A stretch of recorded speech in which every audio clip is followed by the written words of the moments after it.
और ओका fair I think 160 का आसपास बाटे। ओ भाई पूरा बिक गई, नहीं गजब का भाई लहर चल रहा बटे। और ये फ्रांस का काउंसलेट जनरल का ऑफिस बा, एम्बेसी कह सकेला। और यो काफ़ी पुराना बिल्डिंग बटे और यहाँ देख सकेला जब फ्रांस का फ्लैग लगल बा। एक नाव बटे राजनिवास पुडुचेरी, काफ़ी शानदार बटे और इंडिया का तिरंगा भी लागल बा। सुप्रभात, नमस्कार, तो स्वागत बटे एगो नया ब्लॉग के साथे। अभी हम बानी संघ साथी राज्य पुडुचेरी में। एक पहले नाम पौंडीचेरी रहे और अब एक नाम बदल के थोड़ा पुडुचेरी हो गई बटे। वैसे ही शहर केवल एक जगह नहीं है, ईस्ट पार्ट में भी बा और वेस्ट पार्ट में भी बाटे इंडिया का। और एक कुल ग्रुप का मिला के एगो यूटी बनेला और जेकर नाम बाटे पुडुचेरी। और ओकर कैपिटल भी पुडुचेरी बाटे, जौन कि अभी हम जहाँ बानी ये पुडुचेरी डिस्ट्रिक्ट है और ये ओकर कैपिटल भी है। और ये शहर फ्रेंच कॉलोनी रहल बटे। ओकरा से पहले सबसे पहले यहाँ पुर्तगाली आयल रहलन सन, ओकर डच, और ओकरा बाद फिर वहनी से एक्वायर कैले बटे फ्रांस।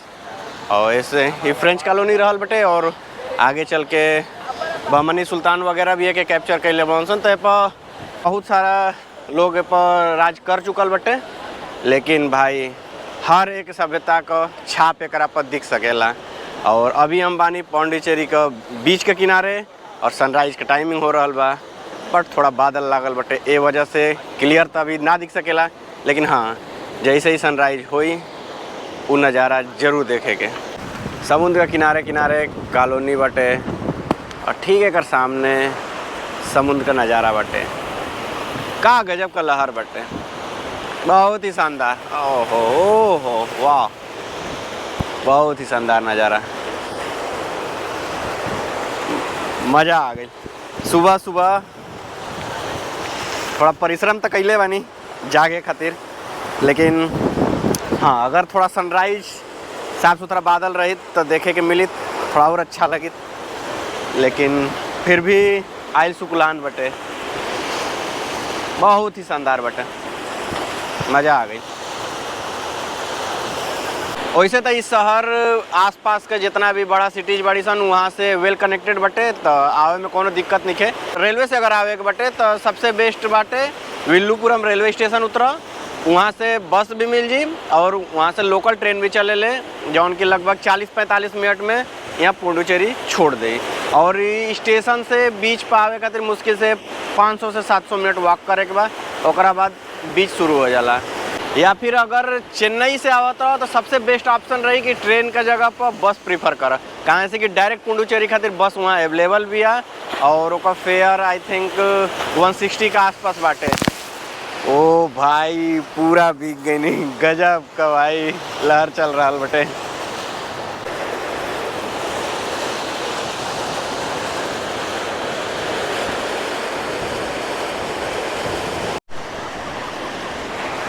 और सूर्य भगवान अब निकल रहा बड़न, छिप रहा बड़न और साइड से तो हम लोग के देखावत नहीं किनारा का नज़ारा।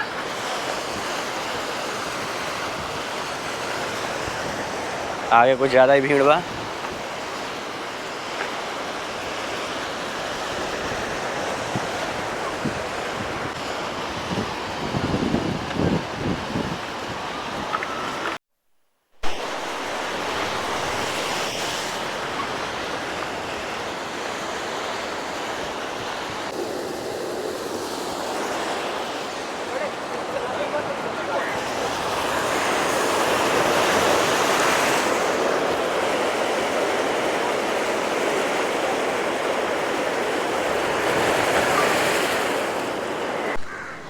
ये वाला पौधा ही जब बहुत ज़्यादा दिखता है।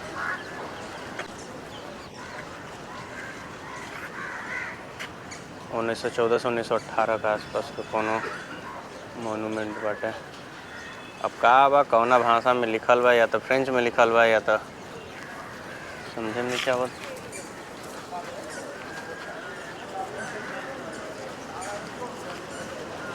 और ये सामने बाटे ट्रिब्यूट वॉल, पर कुछ स्वतंत्रता सेनानी लोगों का नाम लिखल बटे। उदा देवी, अशफाकुल्ला खां, बहुत सारा नाम बटे। आबेदी बानो बेगम,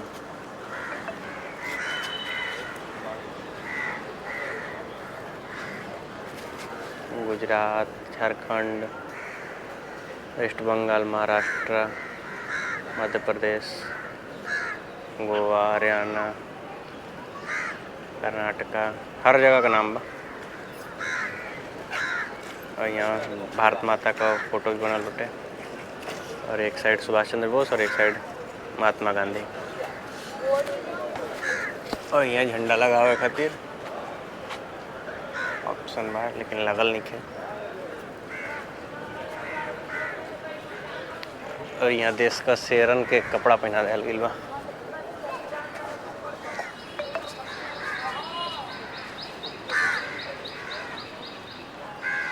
सामने नेहरू जी भी खड़ा बड़ा डंडा लेके।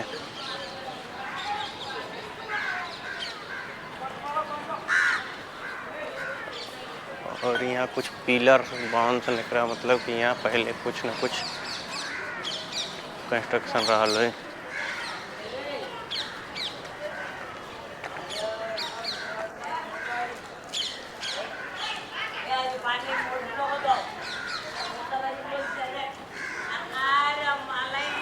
तो अभी हम बानी गांधी बीच, और आगे लिखल बटे भारती पार्क ऑटो स्टैंड। और इधर पार्क बटे, चल के अंदर देखा था।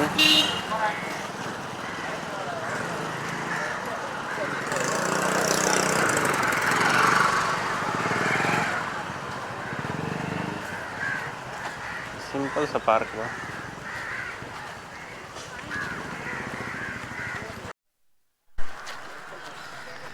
पार्क काफ़ी साफ सुथरा बटे।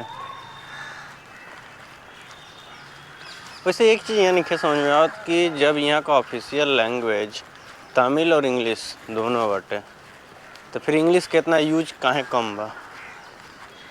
बहुत ही कम जगह पर इंग्लिश मिला था, उससे ज़्यादा तो फ्रेंच मिल जाता। अब फ्रेंच का ही समझ में आवे। नॉर्थ इंडिया में हिंदी बाटे, और ऑफिशियल लैंग्वेज में हिंदी और इंग्लिश दूगो यूज कर लिया ताटे। कौनो दिक्कत ना होला, जहाँ हिंदी बाटे हो जाए इंग्लिश भी बाटे।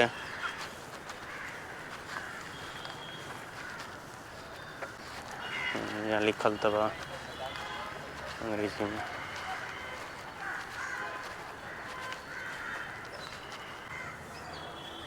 इहो वह हाल बटे, अंग्रेजी भी फ्रेंच स्टाइल में बा।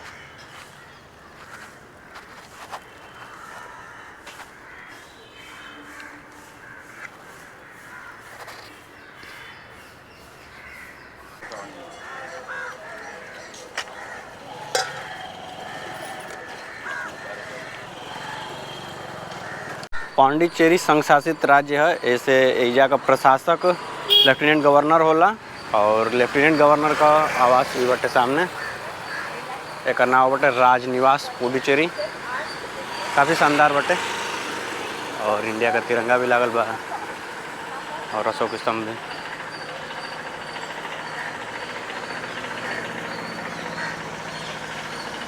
और ठीक पार्क का सामने बा। वाकई में पांडिचेरी डेवलप्ड शहर बटे। अब यहाँ का नाला देख सकेला जा, अंडरग्राउंड नाला बटे। अब वैसे यहाँ कुछ कंस्ट्रक्शन चलता टे, वैसे टूटल बा ना, तो ऊपर में देख सकेला जा, सामने नाला के ऊपर दुकान वगैरह सब कुछ बटे। और पूरा पैक्ड नाला बटे।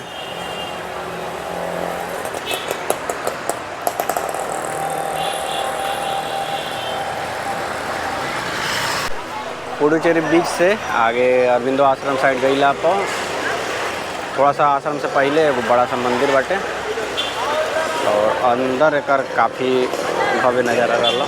तो अंदर कैमरा फोन वगैरह अलाउड नहीं है। अरुणिगु मानाकोला विनायगर देवस्थानम। भाई तमिल में नाम जोन बाटे ओकर हमने के प्रोनाउंस कईल भी बड़ा मुश्किल हो गया। बाहर से मंदिर, और ये मंदिर अंदर से पूरा पीतल से मढ़ल बटे। मतलब हर एक दीवार, हर एक पिलर के पीतल से मढ़ल गईल बटे। ज़्यादातर मंदिर तो अंदर का जौन गर्भगृह होला उहे रहेला, बाकी यहाँ पूरा का पूरा कैली लोटे। यह श्री अरविंदो आश्रम।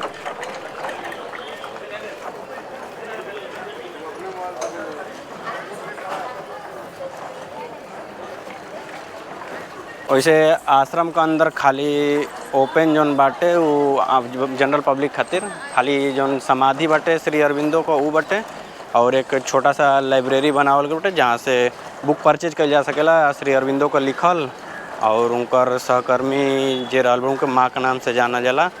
तो उनकर बुक्स मतलब 2 राइटर के बुक यहाँ पे अवेलेबल बाटे। वैसे अच्छा बुक बाटे। श्री अरविंदो द्वारा लिखल, इंडियन फिलोसफर रहन और स्वतंत्रता संग्राम का आंदोलन में लिखत रहन, तो ये वजह से उनका अच्छा खासा योगदान में रहल बटे। और बुक्स वगैरह खरीद सकेला जा, अच्छा किताब बटे। श्री अरविंदो आश्रम उप डाकघर, बगल में ही डाकघर पर, और सामने बीच।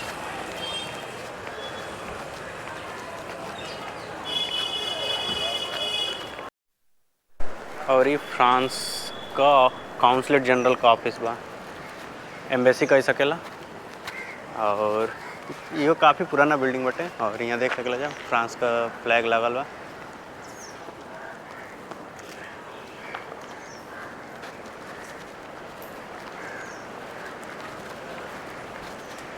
और यही रोड पर आगे श्री अरविंदो का आश्रम बटे। तो अभी हम बानी रॉक बीच के पास में। ओके, पौंडीचेरी बीच और रॉक बीच दोनों बोला जाला। और सामने बाटे chief secretariat government of Puducherry, और इधर बगल में ही रहला काउंसलेट ऑफिस ऑफ वो या फ्रांस का एम्बेसी कह सकेला जा। और इधर समुद्र का किनारा।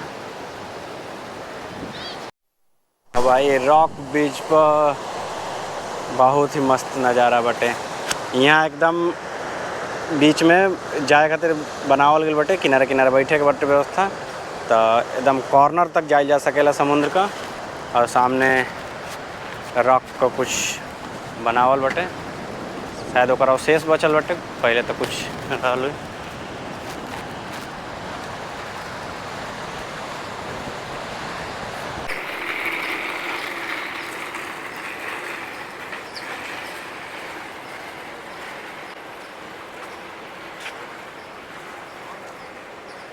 अभी यहाँ एकरा में से पानी गिरे शुरू भइल बटे।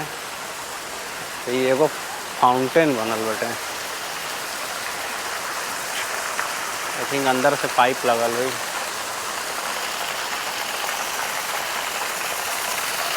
अभी तक बंद रहला, फिर अचानक से शुरू हो। यहाँ से पाइप वगैरह बाटे। यहाँ से पंपिंग स्टेशन वगैरह बा। उनके लगल कि ताजमहल बन गई का।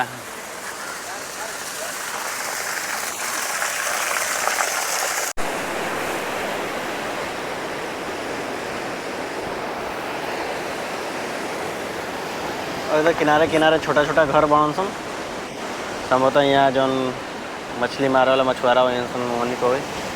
और सामने ऑरेंज और वाइट में दिख रहा बटे तो चर्च है। इधर से शहर का नाला वगैरह आवता बह के।